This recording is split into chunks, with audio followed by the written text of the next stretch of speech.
अस्सलाम वालेकुम dear virtual university of Pakistan fellows, कैसे हैं आप? उम्मीद है कि आप सब खैरियत से होंगे। आज की वीडियो जो है वो MTH 623 tensor analysis assignment number 2 solution है। हमें सवाल दिया गया है, consider the matrix space in spherical coordinate t, r, theta और फाई। ये हमें जो है वो स्फेरिकल कोऑर्डिनेट दिए गए हैं। अब हमें जो इससे इक्वेशन बनती है वो है जी ds का square is equal to minus c square t का स्क्वायर प्लस डी आर का square plus k square r square into d theta square plus sine square theta d phi square, where c and k are constant. यानी जहां जहां भी सी आया हुआ है और के आया हुआ है ये दोनों कांस्टेंट है। List and calculate all non zero crystal awful symbols in the form of, ये वाली इस फॉर्म में जो है वो होने चाहिए। Calculate the component of Riemann tensor R A B C D.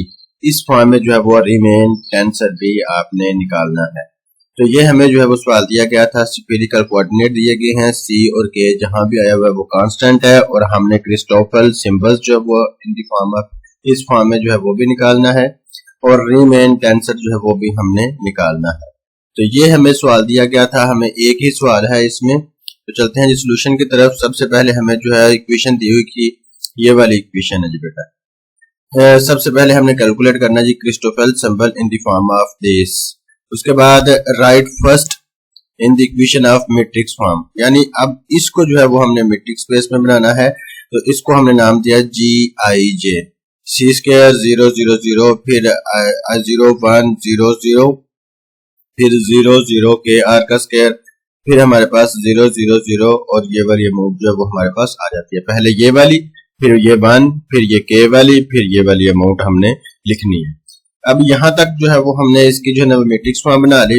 उसके बाद हमने इसका इनवर्स निकालना है। तो जब इनवर्स निकालेंगे तो 1 ओवर सी स्क्वायर, 1 का इनवर्स 1 नहीं, 1 ओवर के स्क्वायर आर स्क्वायर, और इसका जो है वो हमारे पास 1 ओवर, और जब हम इनवर्स लेंगे तो पहले आई जे था, तो ये ऊपर जो है वो जी की पावर जो है बन जाएगी आई जे। तो इसका जो है वो थोड़ा सा जूम में बढ़ा देता हूं ताकि आपको थोड़ा सा और सही नजर आए। तो आगे हमारे पास now we Christoffel symbol in the form of t r theta and phi. T approaches to 1 है, आर अप्रोचेस टू 2 है, थीटा अप्रोचेस टू 3 है, एंड फाई अप्रोचेस टू 4। उसके बाद non zero Christoffel symbols are, जो इसमें non zero symbol है वो है जी ये वाला हमारे पास एल स्क्वायर 3 3, यानी कि हमारे पास रो जो है वो 2 3 है, और इसका कॉलम जो है वो 3 3 है हमारे पास, यानी इसकी जो है ना वो मेंबर ये वाले 3। इसके बाद हमारे पास वी हैव फार्मूला। अब हमने इसका फार्मूला जो जनरल है वो है जी आई जे के, यहाँ हमारे पास phi g i r over 2 minus g j k r plus g k r j plus g r j, और साथ जो है वो के।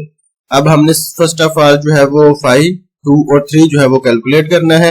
तो इसको जो है वो हम कैलकुलेट जब करेंगे तो हमारे पास आई की वैल्यू 2 है, जे की वैल्यू और के की वैल्यू जो है वो दोनों 3 है।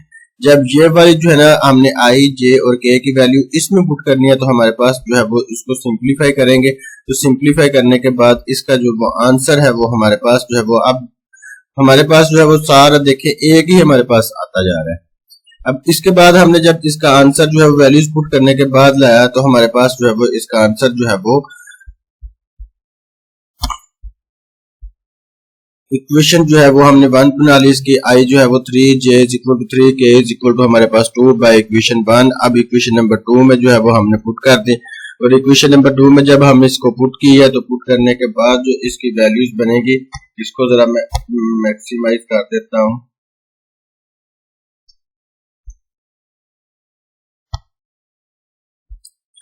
फाइव 2 और 3 3 का आंसर आया था 1 के स्क्वायर और आर का क्यूब। अब हमने नेक्स्ट इसकी वैल्यू निकालनी थी। तो नेक्स्ट वैल्यू आपको पता है, हमने वो आई की वैल्यू जो है और जे की वैल्यू, आई हमारे पास 3 था, के हमारे पास जो है वो 2 है, और जे की वैल्यू जो है वो हमारे पास 3। अब हमारे पास जो ओरिजिनल फार्मूला था, अब हमने वही जो है वो इसकी अमाउंट जो है वो पुटअप करनी है। आई की जगह 3, जे की जगह 3 और के की जगह जो है वो हमने 2 लगाना है। अब देखें जी हमारे पास जो है ना वो यहाँ आई था तो यहाँ हमने लिखा 3 और साथ आर ओवर 2, तो यहाँ 3 2 और साथ आर 2 आर और 3, यहाँ हमने आर 3 आर कह लें इसको, और साथ जो है वो हमने इसकी 2 वैल्यूज लिखी है। और इसी तरह हम इसके जो है ना वो वैल्यूज पुट अप करने के बाद इसका आंसर जो है वो हमारे पास 1/r जो है वो ये वाला इसका जो है वो इसका सोल्यूशन निकलेगा।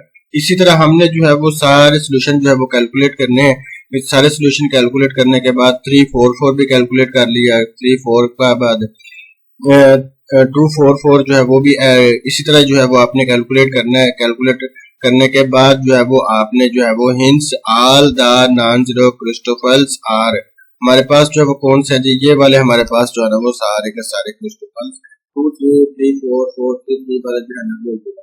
इसका दूसरा वाला पार्ट था जी calculate the component of Riemann tensor. हमने जो है वो R3 4 3 4 और R3 4 4 3 जो है ये कैलकुलेट करना था। तो ये कैलकुलेट करने के लिए हमारे पास वही फार्मूला हमें जो है वो नीचे दिया गया। हमने जब R3 4 3 4 निकालना है तो इसमें वैल्यूज जो है वो पुटअप करनी है और पुटअप करने के बाद जो है वो इसका आंसर जो है वो यहाँ तक जो है ना वो इसका फुल एंड फाइनल इसका आंसर आ जाएगा हमारे पास। ये वाला हमारे पास जो है ना वो R3 4 4 3 का माइनस साइन थीटा है और हमारे पास जो दूसरी इसकी वैल्यू थी उसकी जो है ना वो sign square theta minus sine theta cos theta over r। तो ये आपके पास असाइनमेंट थी MTH 623 की बाय काजी साहब की। तो आप इसको देख लीजिएगा। ये ज्यादा जो है ना वो स्टेप आपके सामने किए हैं, स्किप इसलिए कर दिया ताकि वीडियो जो है वो जरा लंबी ना बने। आप असाइनमेंट को शेयर लाइक और सब्सक्राइब करना मत भूलिएगा। इंशाल्लाह मिलेंगे नेक्स्ट असाइनमेंट वीडियो के साथ। उस वक्त तक